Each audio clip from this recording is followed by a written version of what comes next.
Yes, hello, and welcome back, everyone. Now, I have to confess, I'm really excited about this session because it maps on really well to some research that I've been doing lately for the magazine, and that pertains to the charity sector and how these amazing organizations are able to redesign themselves in a way that sort of inculcates that sense of really powerful storytelling, which is absolutely crucial. And there are so many examples around the world right now that are just top-notch. And examples in the UK might be the RSPCA, which is this animal welfare charity. So they rebranded recently at the hands of JKR. It's really fantastic work, and I highly recommend you check it out. But there's a different project we're going to be talking about today that really caught my imagination between the Mellon Foundation and Co. And it really stood out because of the emphasis that it places on digital design, which you can imagine might be something that nonprofits have maybe neglected over the years due to budget constraints and these kinds of things. But they're starting to harness it now, it seems, which is really exciting. And this project that we'll be going through is a really excellent example of that.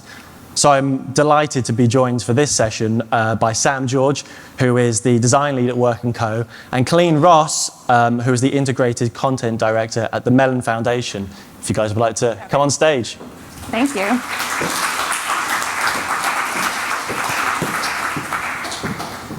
Now, I'm actually going to be handing over to these two now, who will tell us a little bit about who they are and the project that they've been working on together. Yeah, great. Well, thanks for coming back from the coffee break. And the pastries and cakes, were they good? Yeah, okay, great. We're so glad to be with you today, and thanks so much for having us, Jack and Andrew and team. My name's Colleen Ross. I'm from the Andrew W. Mellon Foundation. Quick slide. We're going to be talking about our project. Just an introduction, the Mellon Foundation is the largest funder of the arts and humanities in the United States, founded in 1969. Our funding supports universities, colleges, theaters, dance companies, public libraries, and organizations that are really working in the social sector to deliver services. Our through line is arts and humanities. So there are organizations that are fulfilling vital service needs. We're focused on the arts and humanities as tools for social change.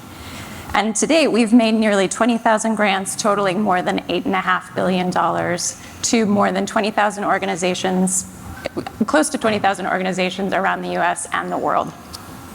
Next slide. The foundation is led by Elizabeth Alexander. Dr. Alexander joined as our president in 2018. You may recognize her as a lauded poet. She read Praise Song for the Day at Barack Obama's first inauguration in 2009.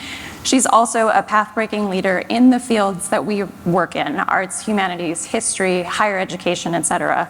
And when Elizabeth came to the foundation, her mandate was really to rethink the strategy from the ground up, to center social justice in the work that was happening. We had been funding arts and humanities organizations, but this was a real pivot to use that lens to think about our giving moving forward. So Elizabeth evoked that shift, and that was really the prompt for our partnership with Co. Yes, I'm Sam George. I'm a design lead at Co, and I had the pleasure of being part of the team that was responsible for the redesign and the collaboration with Mellon. And this is just a very quick outline of the sort of the core foundational goals of the engagement. So the first one was really to define a foundational digital strategy for the brand. We also wanted to design and develop a best-in-class sort of category responsive web experience. We also wanted to create a new modern technical architecture built for scalability and efficiency.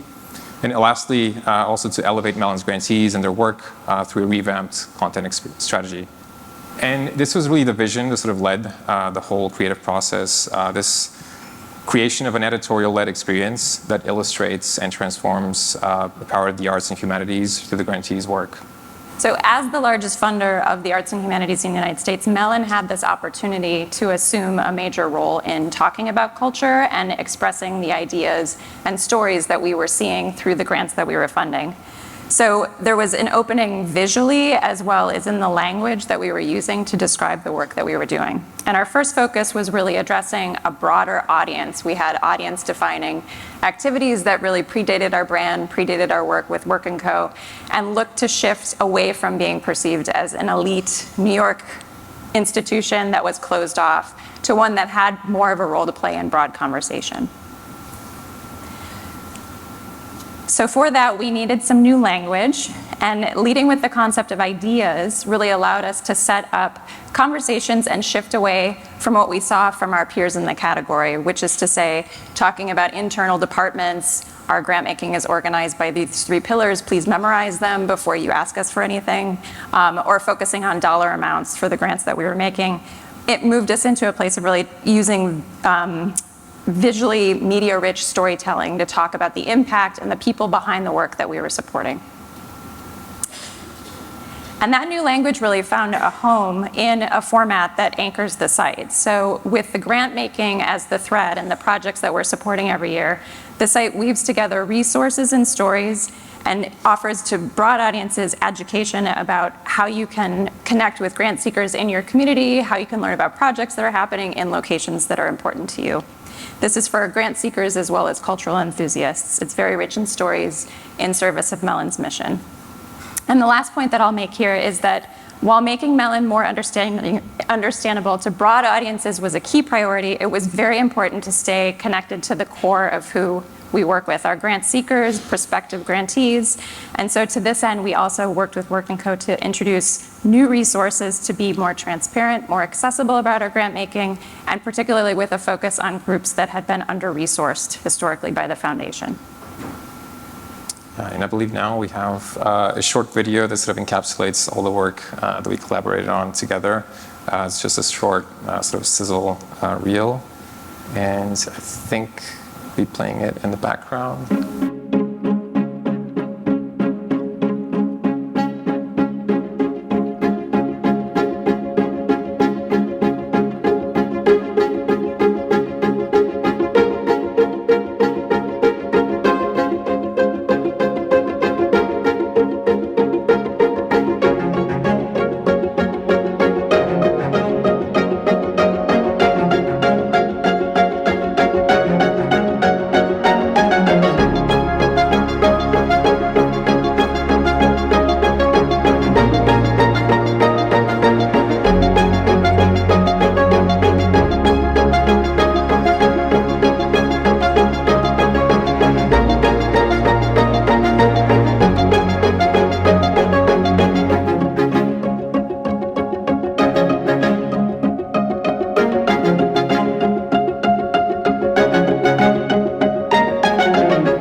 So how's it working? Our strategy is working, and these numbers, really hadn't been considered before 2018 as measures of success at the organization. So we are more discoverable by audiences. We're getting deep engagement on the site with our content from a huge number of new and invested individuals. And furthermore, an indicator that's not here is that since 2019, Mellon has funded more than 1,200 organizations, half of which are new to Mellon. So that's more resources getting out to more organizations through that work.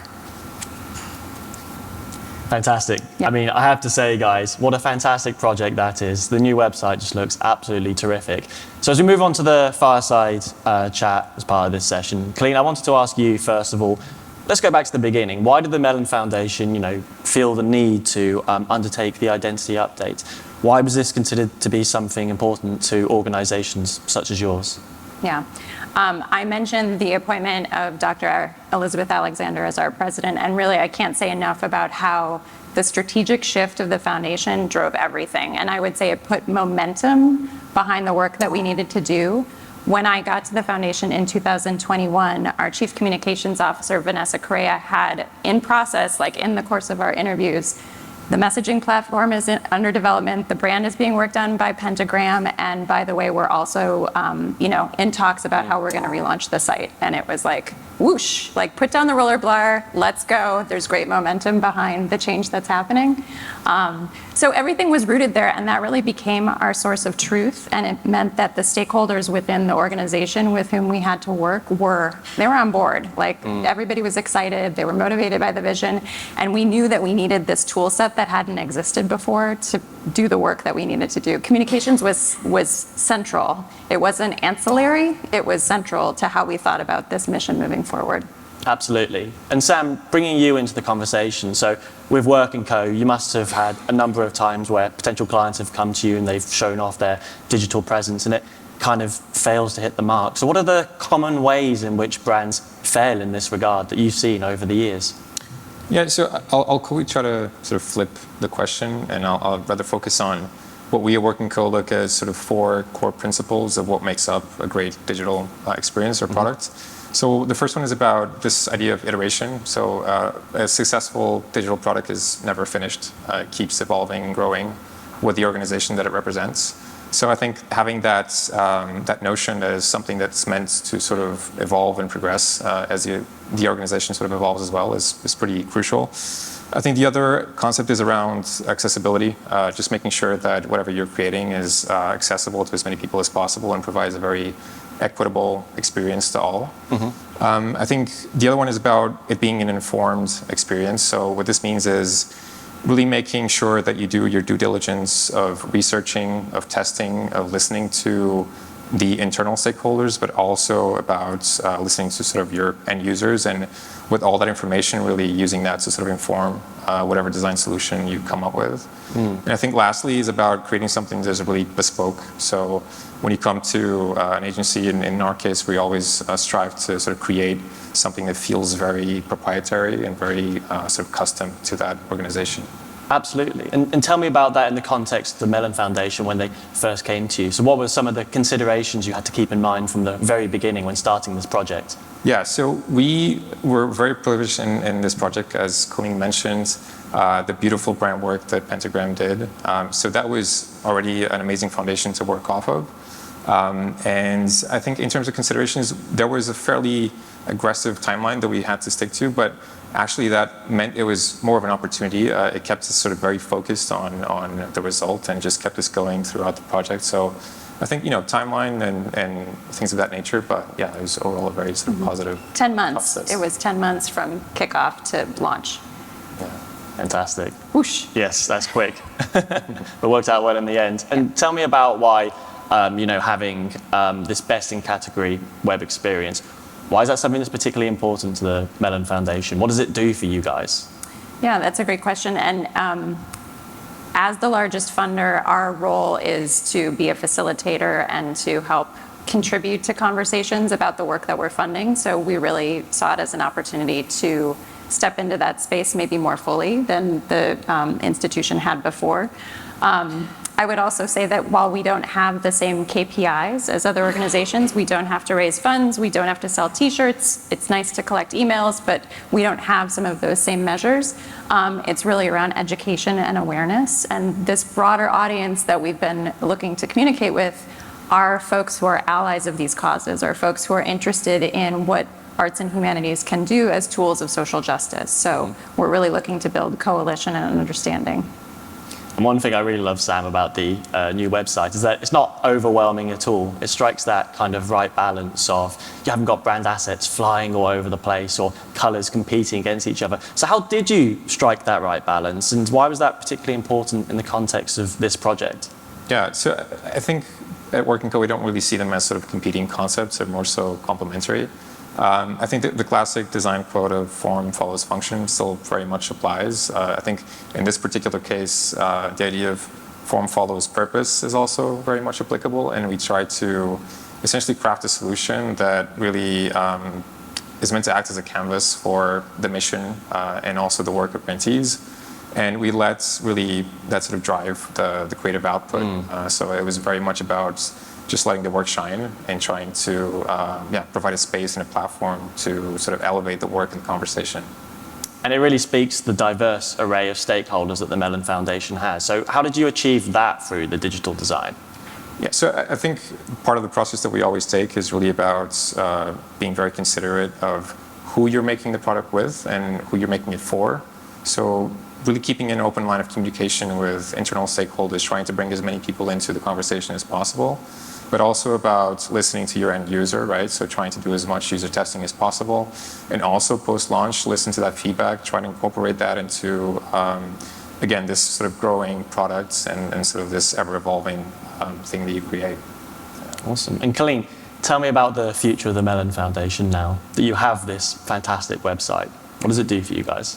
Yeah, well, it has become a critical part of our digital program, which again, in 2018, that was the invitation to introduce something like that at the Mellon Foundation. And so now we're really thinking about an audience engagement strategy. Again, we don't raise money, we don't sell t-shirts, but we are looking to build a coalition of educated and understanding folks. So the website sits with an email program that we have since developed, as well as, growing social presence. And we're really thinking about how to bring folks in. We do host virtual events that are an opportunity to expand on thought leadership, to showcase the grantees with whom we work. So all of that has become a connected part since the site launched. Mm-hmm. And Sam, one thing I really, really want to ask you is about that idea of storytelling and how it's evolving for nonprofits. Perhaps you're seeing examples of new technology coming to the fore, or new design trends. So how do you see that changing over time? Yeah, so I think the formats and the mediums will continue to evolve and shift as we've been seeing, but I think the fundamentals need to remain the same, which is really about creating stories, crafting stories that will connect to your audiences. If we look specifically into sort of emerging technologies, like for example, spatial computing, I feel like that's a context and medium that can really provide a lot of freedom to editorial design, specifically for nonprofits, to sort of expand and really create new types of stories, right? So immersive things that play with the space and really sort of provide this very engaging experience. Mm-hmm. And just finally then, one thing I also want to know is, what advice would the two of you give to nonprofits who are looking to redesign their digital presence? What's the one thing you've learned from this project that stands out to you that could be helpful? You really want to look for a partner that understands and cares for your mission, someone that was doing the due diligence of understanding the problem space, understanding the needs specific to that particular organization, and also the challenges that come with that, and also understanding your end user, right? So that's those ingredients there that you look for in a partnership that will be ultimately successful. Yeah, plus, fabulous work in Co. I think that enrolling stakeholders across the organization in the project was really critical, and I would say that no amount of information about a site build is too wonky to share with someone to help them feel excited and to share in the wins associated with the project, because while we got to launch, the site lives and breathes, and I still communicate with folks all the time about what's the next great thing we want to do, how can we work with you, how can we partner and share information, and bringing folks in at the project level really has enabled that, so that it doesn't feel like that's a thing that the communications and content team manage and I don't have involvement. And the shared ownership has really been so important to employee understanding of the brand, really sharing in the pride associated with the full rollout that we experienced. Guys, thank you so much. It's been an absolute pleasure. Thank you for joining us today. Guys, give it up one last time for Sam and Colleen.